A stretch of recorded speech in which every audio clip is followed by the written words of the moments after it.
The stage was bright, but the mood was anything but warm.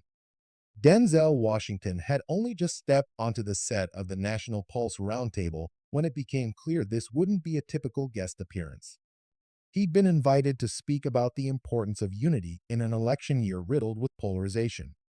What he hadn't expected was a full-on ambush, and it came from someone he'd barely heard of before that day, Karoline Leavitt. Karoline, a fast-rising conservative firebrand, was there as a counter-voice. Her popularity had soared thanks to viral sound bites and controversial interviews, many aimed squarely at what she called the Hollywood elite. But this time, she went too far, and America would watch it all unfold in real time. The host gave the floor to Denzel to open with his remarks. Calmly and eloquently, Denzel addressed the growing need for Americans to listen more, shout less, and bridge divides where possible. He referenced his upbringing, the impact of systemic injustice, and the role of personal responsibility. It wasn't partisan. It wasn't preachy. It was poised, thoughtful, classic Denzel. Caroline, however, wasn't having it. She leaned forward in her chair, smirking as Denzel finished. "That was touching, Mr. Washington," she said. Her tone oozed sarcasm. "But let's be honest here. You're an actor. You memorize lines written by someone else and then go back to your mansion. That doesn't make you a policymaker." The audience murmured, surprised by the bluntness. Denzel kept his cool. "Respectfully, I came here as a citizen, not to play a role." She raised her eyebrows. "Oh, please. Every time one of you Hollywood types comes on here, it's the same lecture. You want to sound like a leader? Sit down, boy. You don't get to talk policy just because you've played someone smart on screen." Gasps echoed. Even the host blinked. Denzel's eyes narrowed, but he didn't raise his voice. "Excuse me?" he said, calm but cutting. Caroline doubled down. "You heard me. You don't speak for America. You speak for the coastal elite who think they know better than the people who actually live in the real world." The studio was dead silent. Denzel leaned forward, resting his elbows on the table. "You just told a 69-year-old black man to sit down, boy, on national television." "Let that sink in," he said. "You can disagree with me.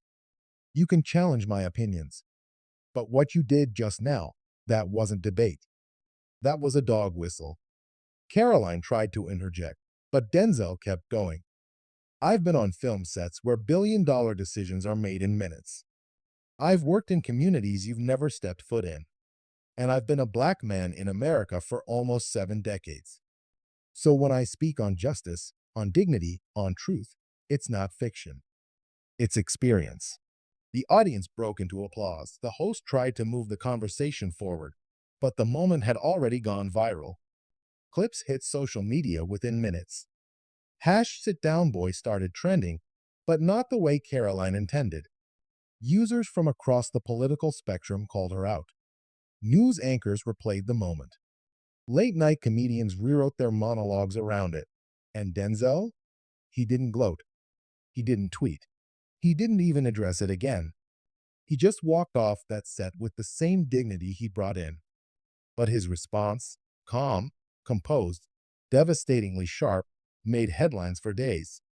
He didn't just clap back. He silenced her without ever raising his voice. The backlash was immediate. Before Karoline Leavitt had even left the studio lot, the confrontation was making waves on every major social media platform. Clips of the exchange circulated at breakneck speed.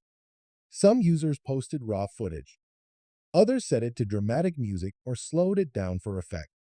But they all centered on one explosive moment, her telling Denzel Washington to "sit down, boy." That phrase, just 3 words, was enough to ignite a firestorm. Conservatives scrambled to do damage control, while liberals amplified the incident as proof of growing toxicity within American discourse. Even centrists, often silent in viral pile-ons, had something to say this time. Editorials appeared across the political spectrum questioning how a young, white political operative could speak that way to a legendary black actor and walk away untouched. Karoline, meanwhile, remained defiant, at least publicly. She took to X, formerly Twitter, later that evening with a statement. "I said what many Americans are thinking. Denzel Washington doesn't speak for this country. No one should be immune from criticism just because they're famous." But it was too late. The damage wasn't just reputational, it was structural. Within 24 hours, two corporate sponsors pulled their ads from the National Pulse Roundtable. The show's producers issued a vague apology for inflammatory language used by guests, but refused to name Karoline directly. That only made things worse. Behind the scenes, a storm was brewing. Denzel's team fielded hundreds of media requests.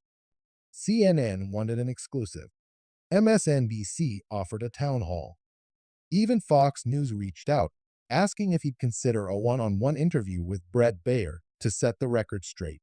He declined them all. Instead, Denzel released a single, handwritten letter through his team. It was scanned, uploaded, and posted to his official website. It read, "I was invited to speak as a citizen, not as an actor, not as a celebrity, not as a symbol. I spoke from my experience, and I was met with disrespect. But I've lived long enough to know that respect isn't always given freely.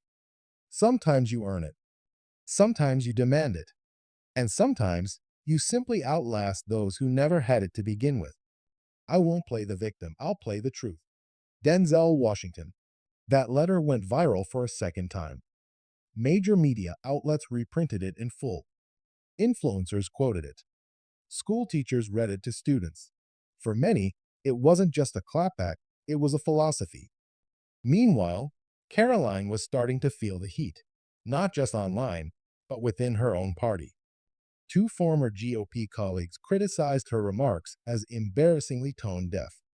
A Republican congressman from Ohio went further, calling it disrespectful, regressive, and beneath the dignity of public service. Karoline responded the only way she knew how, by doubling down. In an appearance on a Fringe podcast, she tried to rewrite the narrative. "The media is trying to turn this into a race issue," she said.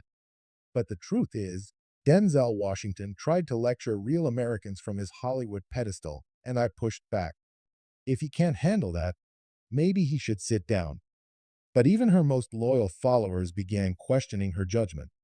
For the first time, cracks appeared in her once rock-solid support base. A former campaign staffer leaked internal emails suggesting Karoline had been advised not to confront Denzel directly, and that she'd ignored the advice. It wasn't just bad optics anymore. It was turning into a career-defining mistake. But if Karoline thought the firestorm would die down, she was wrong, because the next twist came from the most unexpected source: Judge Harriet Blackstone. A retired federal judge with decades of experience and an impeccable bipartisan reputation, Blackstone had been watching the episode from her home in Virginia.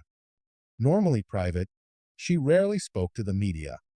But something about Karoline's comments pushed her to speak out. In a televised interview on PBS, Judge Blackstone didn't hold back. Karoline Leavitt used the term steeped in America's ugliest history. When you say "boy" to a black man, especially one with the stature and integrity of Mr. Washington, you are evoking centuries of racism, whether you understand it or not, she said. But what shocked me even more, she added, was how calm Mr. Washington remained. His response wasn't just dignified, it was surgical. The clip of Judge Blackstone's interview became its own moment, a second wave of viral media. Analysts called it the gavel that dropped, cementing Denzel's response as the moral high ground. Meanwhile, supporters of Karoline began to splinter. Some tried to reframe the issue as one of free speech, but it didn't resonate. The facts were clear. The video was undeniable. The backlash was bipartisan. And Denzel? He remained silent after his letter, no interviews, no social media posts. He went back to what he does best, his work. But the silence didn't erase his impact, it amplified it.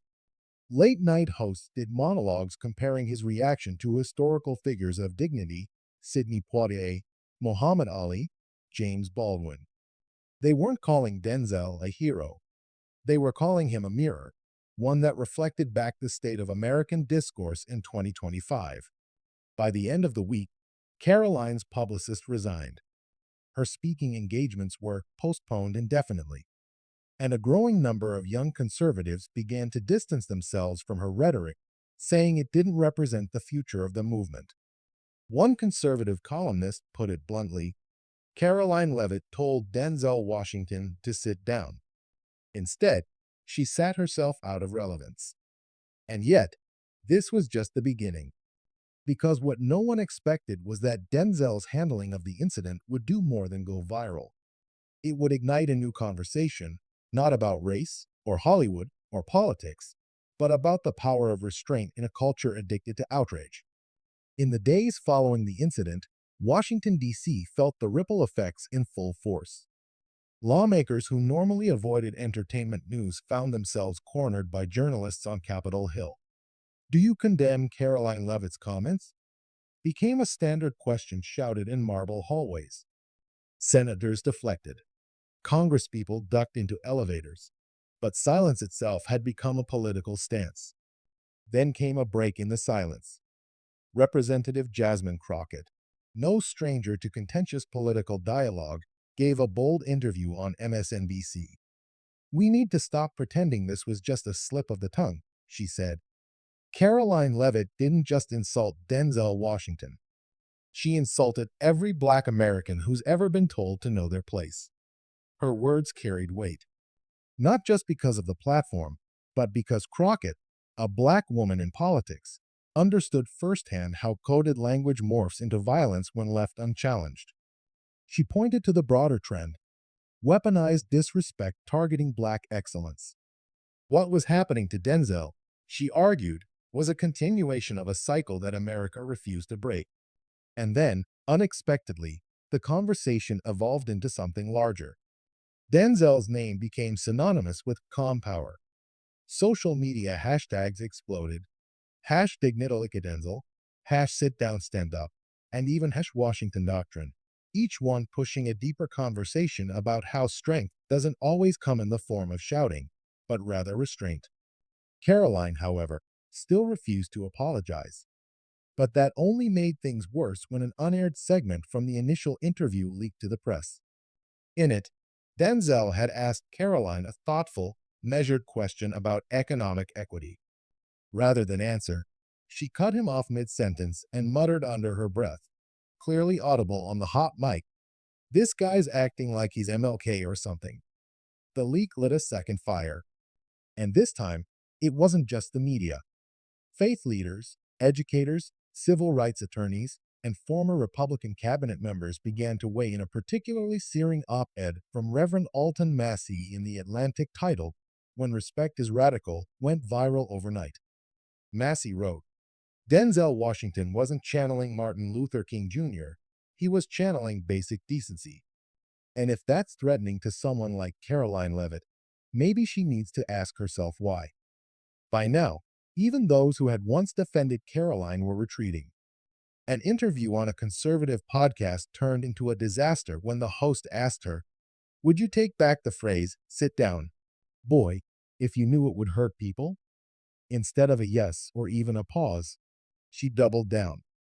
"It's not my job to protect feelings," she said. "It's my job to call out elitists like Denzel." That quote was clipped, posted, and instantly mocked. Meanwhile, Denzel finally broke his silence, but not through a TV interview or a post. He appeared, quietly and without fanfare, at Howard University. No press was notified. No cameras were invited.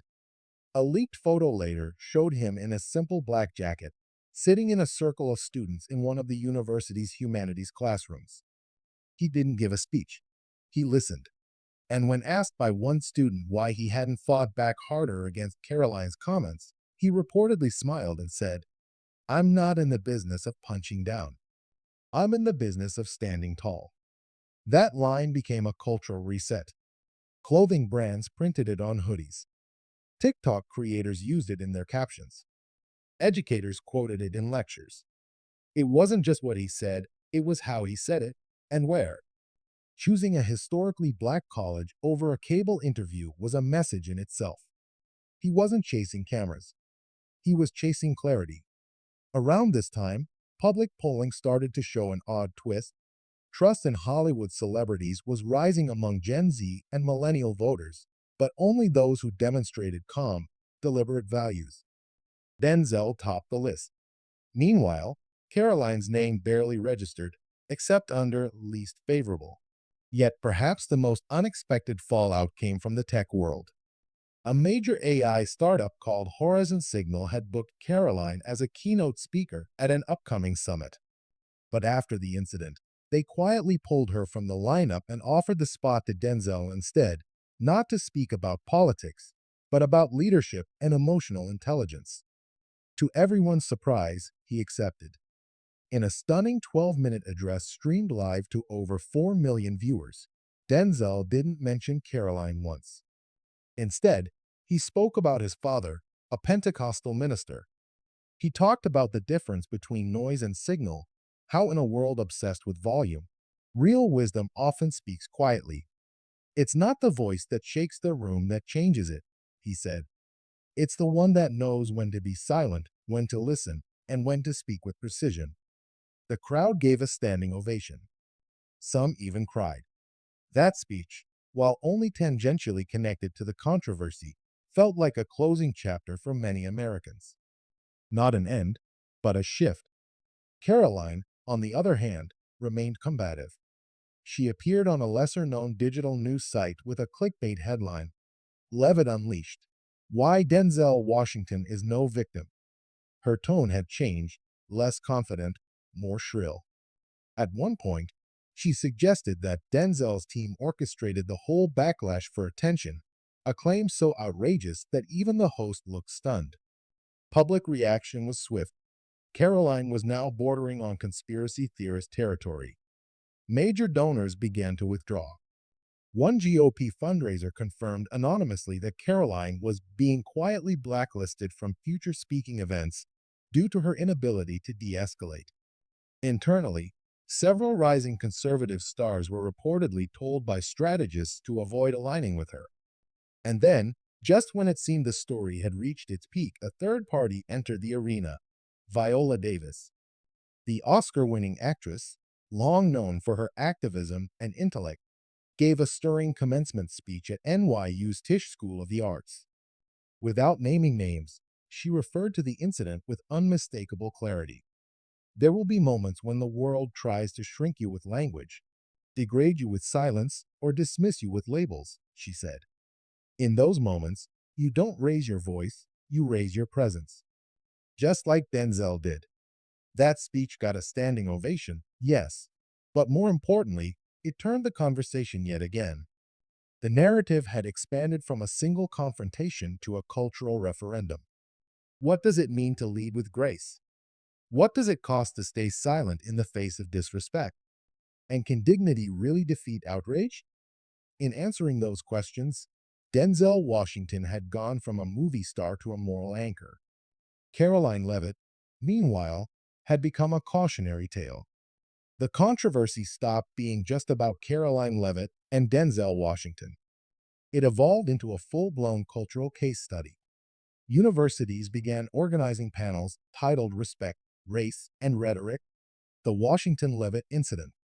Law schools analyzed the legal implications of defamation and free speech.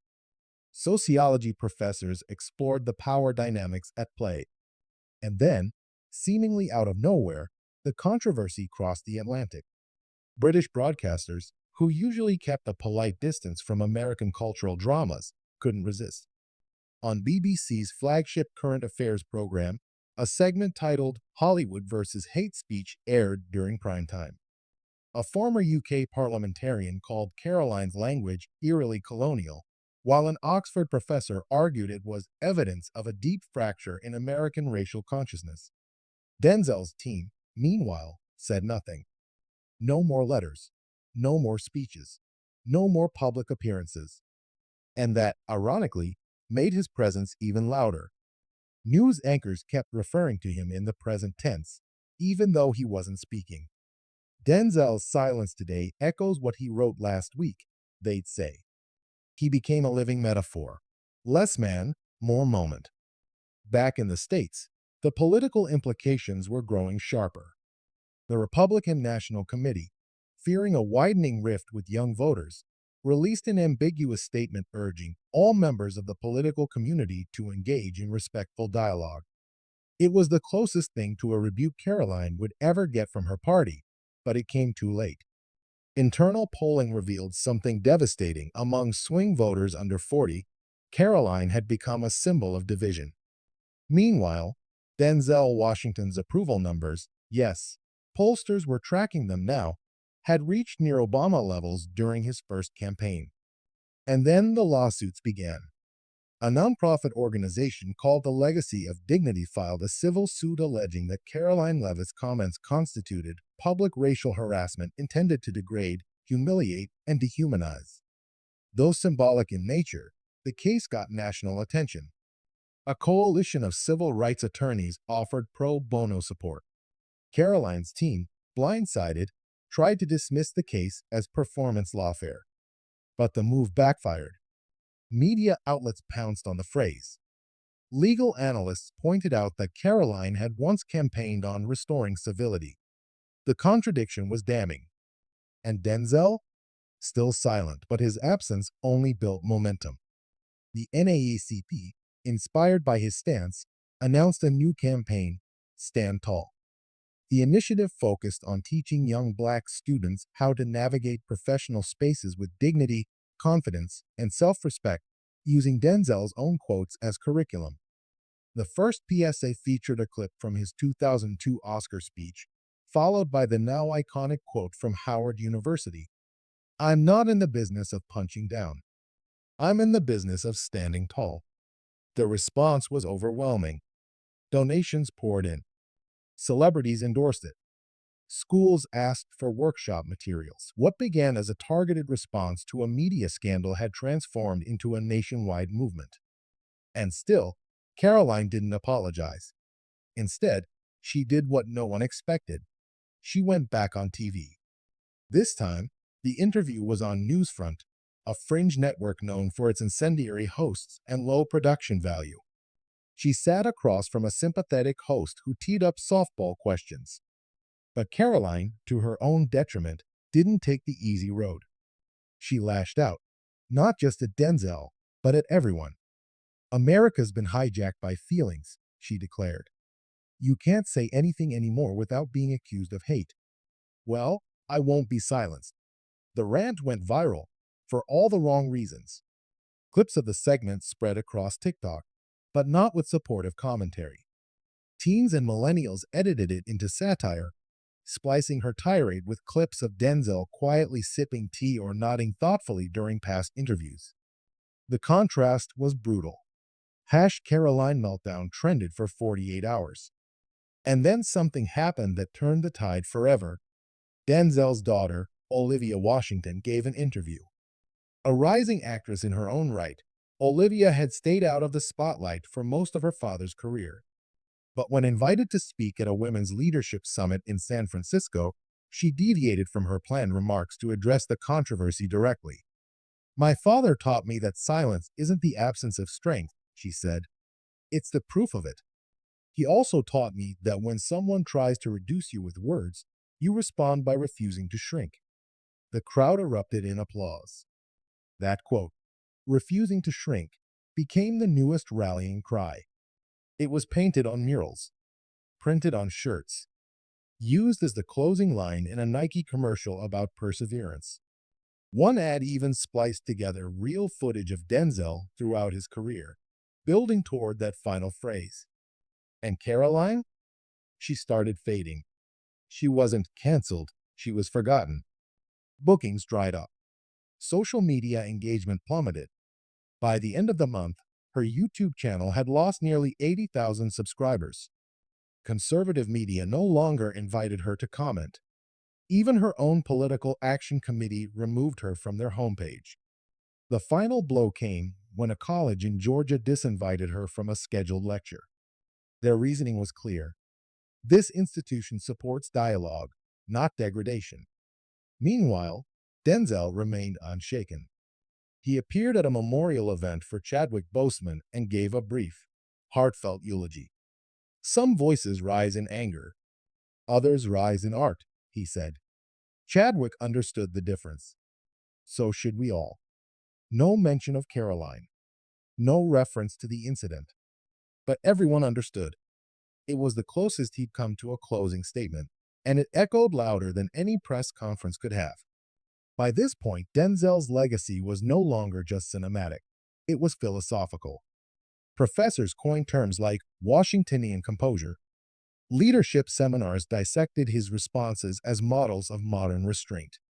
Even corporate HR departments began incorporating clips of his statements into training sessions on professional conflict resolution. And somewhere in the quiet, Karoline Leavitt posted a message on her personal blog. Sometimes the country changes, and you don't. Sometimes the country doesn't change, and you're just the one finally seeing it. I spoke my mind, and I won't apologize for that. But I also won't pretend nothing happened. It was the closest she ever got to admitting fault. And it didn't matter. The culture had moved on. The moment had passed, but the message had not.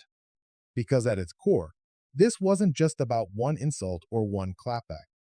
It was about how we choose to speak when the world is listening, and how we choose to stand, especially when someone tells us to sit. By the time fall rolled in, it was clear that the Denzel-Karoline clash was no longer just a moment in news. It was a cultural pivot point. Schools had turned it into curriculum, brands had repurposed it into values messaging, and political operatives from both sides of the aisle studied it like a cautionary tale. But for the general public, something more interesting was happening. The incident had left a void in American discourse, and people were scrambling to fill it. Commentators began asking a deeper question. Why had Denzel's response resonated more than outrage ever could? Why did his calmness infuriate some, yet inspire millions? The answer, perhaps, lay in timing. This wasn't just any year. This was an election year. Emotions were running high, and civility was in short supply. So when Karoline Leavitt hurled a racially loaded insult on live TV, it touched a raw nerve. But Denzel's composed, thoughtful refusal to stoop down touched something else. A hunger, a need for restraint, for grace, for intelligence under pressure. Political campaigns began to pivot. In ad after ad, candidates quoted Denzel's Howard University line, "I'm not in the business of punching down." It was suddenly fashionable to be measured, deliberate. Staffers started coaching their candidates to go full Denzel when confronted. Entire communications teams adopted Washington protocols, mimicking his rhythm, tone, and even his body language. YouTube creators caught on, too. New channels emerged dedicated solely to analyzing Denzel's career, his interviews, monologues, and public speeches. Some became so popular they were offered book deals and podcast contracts. The Denzel Doctrine, hosted by a former NPR analyst, rocketed to the #1 spot on Spotify's cultural commentary list within weeks. Meanwhile, Karoline Leavitt was slipping further into obscurity. With her speaking engagements canceled and donors pulling back, she tried to pivot online, launching a weekly livestream called Unfiltered with Karoline. But viewership was low. Comments were brutal. Every attempt to spark new controversy fell flat. She tried baiting Alexandria Ocasio-Cortez. No response. She tried calling out Denzel again. It backfired. Viewers were no longer angry. They were indifferent. And indifference is a kind of social death. But the story didn't truly come full circle until Denzel returned to the very stage where it all began. That winter, Stephen Colbert, whose show had hosted the original confrontation, invited Denzel back, this time alone. The audience packed in, buzzing with anticipation. Would he comment directly on Karoline? Would he break the silence? Colbert didn't wait long.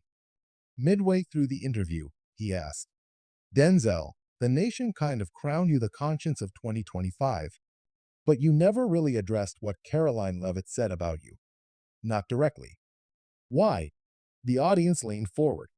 Cameras zoomed in. Denzel paused, smiled, and delivered a line that would go instantly viral. When someone throws dirt on your name, don't reach for a shovel, reach for a mirror. Because if you know who you are, you don't need to dig. The crowd erupted. Twitter exploded. TikTok clipped it.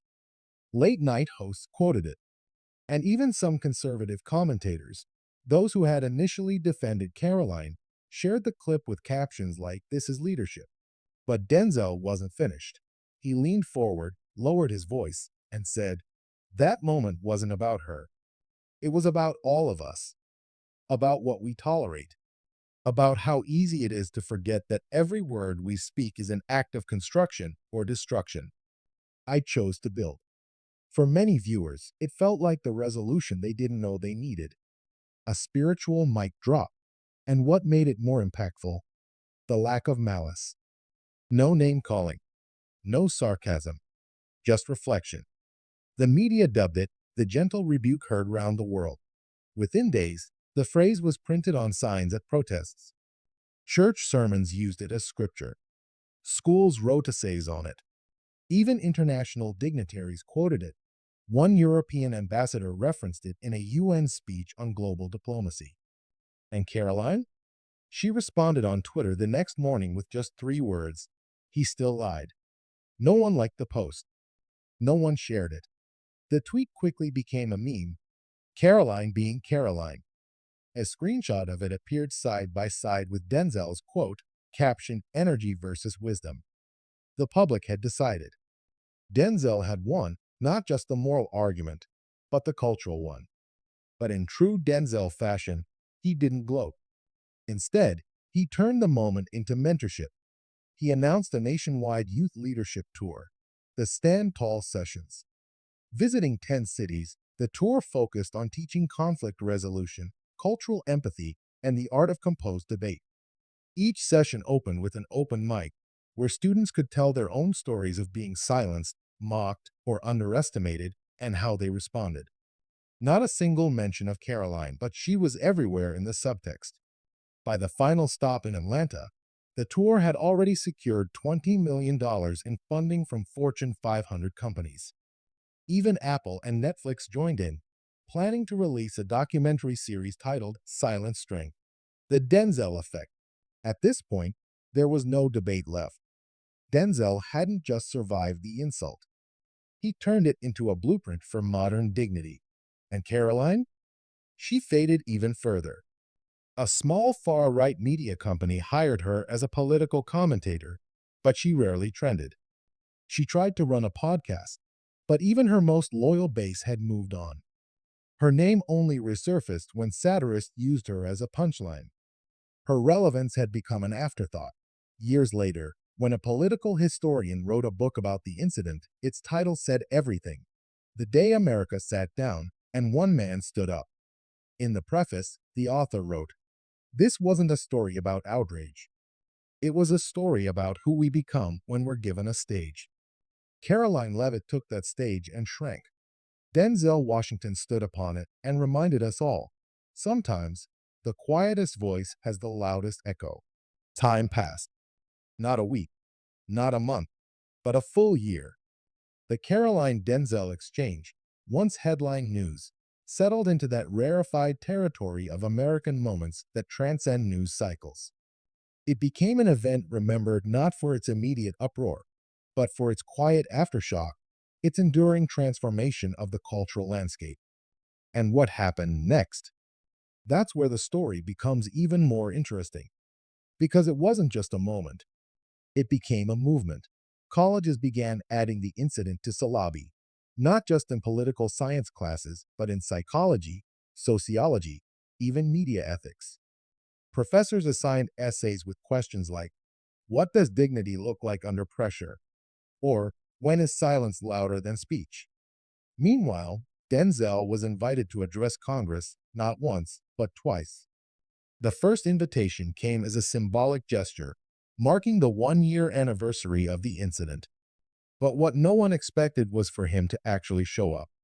In a charcoal gray suit, and with the ease of a man who had nothing to prove, Denzel stepped into the lion's den of American power and delivered a speech not about race, not about retribution, but about character.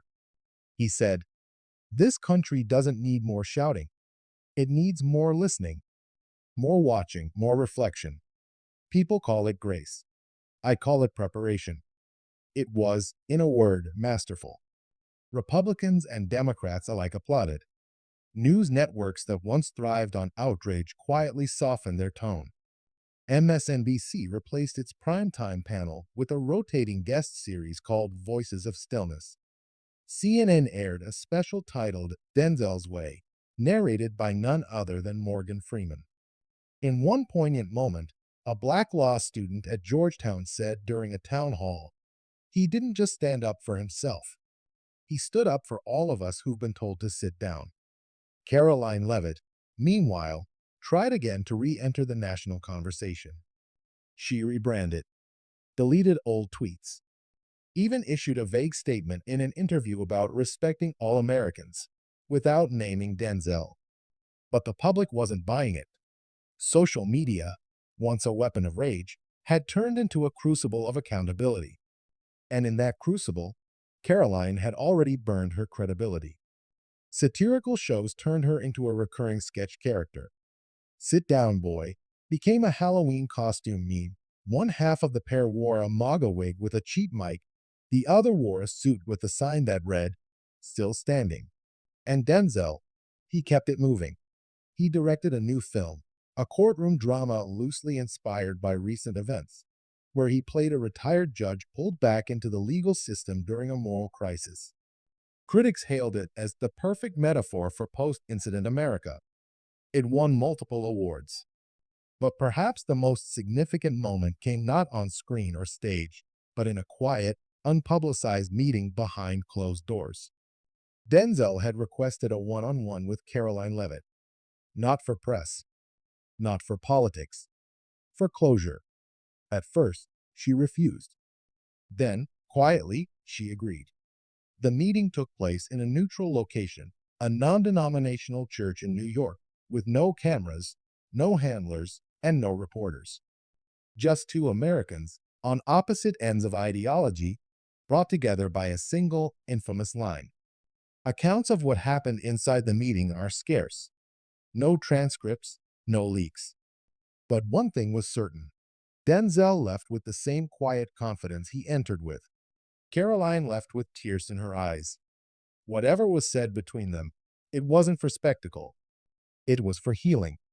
The next day, Karoline posted a handwritten note to her social media. "There's strength in silence. Thank you, Denzel." It received 2 million likes in under 24 hours. Public opinion shifted slightly, not toward full redemption, but toward respect for someone beginning a process many politicians never even attempt: accountability. And for the first time in over a year, Karoline went quiet, not in defeat, but in what felt like understanding. The following months saw Denzel launch the Washington Institute for Ethical Discourse, a nonprofit aimed at training young professionals in how to manage conflict with intelligence and humanity. It hosted seminars, online workshops, even partnerships with corporate HR departments. Denzel had built something bigger than legacy. He'd built a language. In time, his name became more than an actor's name. It became shorthand for grace under fire. Paula Denzel entered the American lexicon. Parents used it. Teachers taught it. Protesters carried signs that said simply, "Be like Denzel." And Karoline? She stepped back. No political runs. No media comebacks. Just time to reckon with what had happened and who she had been. Rumors spread that she began writing a memoir. No publishers announced anything officially, but insiders claimed the working title was Unlearning Loudness. In one last twist of poetic irony, the line that had once threatened to define her, "Sit down, boy," became her starting point for transformation. A hard lesson wrapped in an ugly phrase, softened only by the man she had underestimated. America, as always, moved on. But this time, it moved forward. Because the moment taught us something. That real strength isn't in the volume of your voice, but in the choices you make when provoked.